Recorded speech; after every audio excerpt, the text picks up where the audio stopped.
Ahoy there and welcome to this Pirates Parley. Today we'll be visiting Themyscira for an epic battle against evil.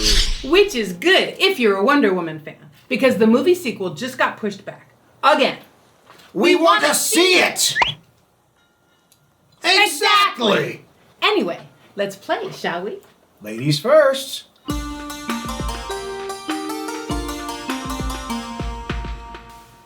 Wonder Woman Challenge of the Amazons is a game in which each player is one of 5 mighty Amazon warriors defending Paradise Island from one of 3 possible invaders.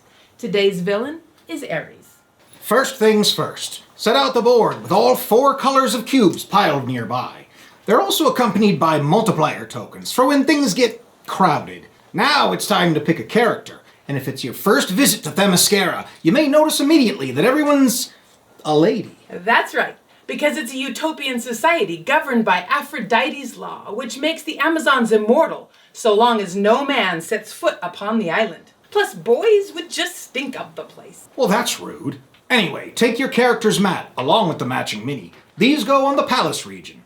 Give one of the players the Sword of Hephaestus card, which is a required side mission for victory against Ares. Remove the relics from the hero cards. Shuffle and choose 4 to use this game, discarding the rest. Grab the matching tokens for those relics and shuffle the cards all together. If anyone's using Artemis, check for her special instructions at this point. The 4 blessing tokens go on the 4 regions with monument or temple in their name. And set out the reference cards, they're incredibly handy. Finally, bring out the bad guy. Place Ares' mat for all to see, and flip him according to the number of players. The mat will tell you where to mark his health. And while you're at it, set your defense to 20. Finally, shuffle his deck and you're ready to rumble. At the start of the round, draw the top Ares card and look at the bottom for a location. Place the Ares mover on that region, followed by 2 Servant of War cubes, and discard the card. Ignore all the other text. If there are any warrior cubes on the location on a future round, you would instead swap them for corrupted Amazon cubes. Now, draw another card, this time following the text and ignoring the location at the bottom. In a 2-player game, this part ends here. But if you have more players, you draw more cards, resolving them one by one. In a 3-player game, you'll draw 2 cards. In a 4 to 5-player game, it'll be 3 cards. Now comes the time to strategize together. Deal everyone 2 face-up cards and 3 face-down cards. Unless you're Philippus, she gets more.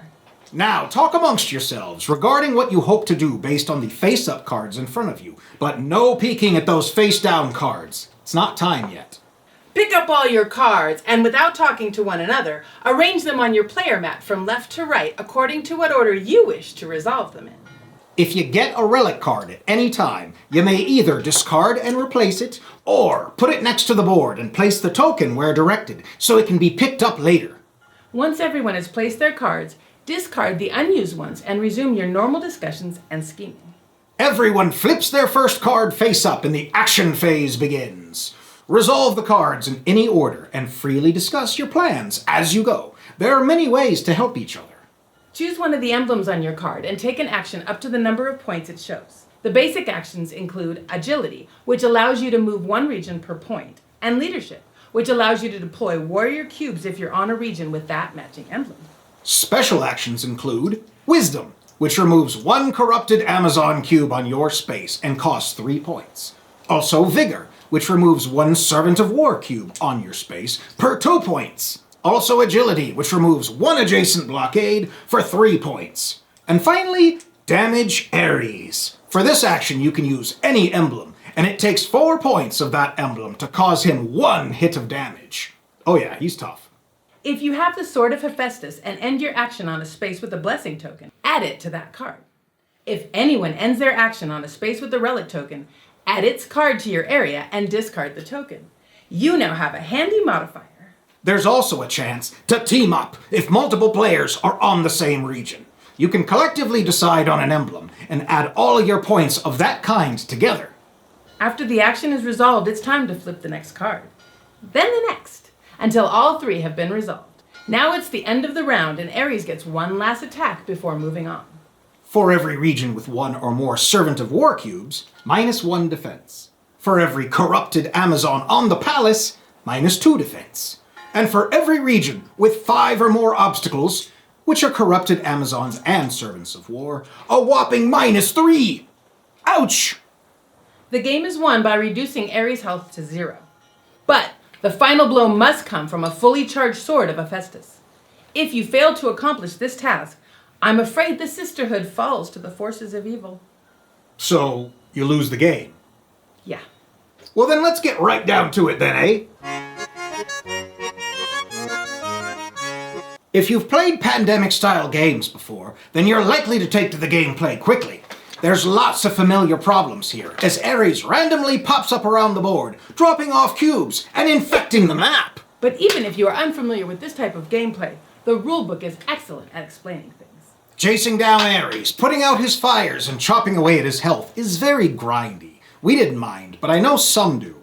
It's really a light co-op that feels mostly balanced and would be a great entry-level game for newer gamers, while still challenging enough for the more experienced warriors among you.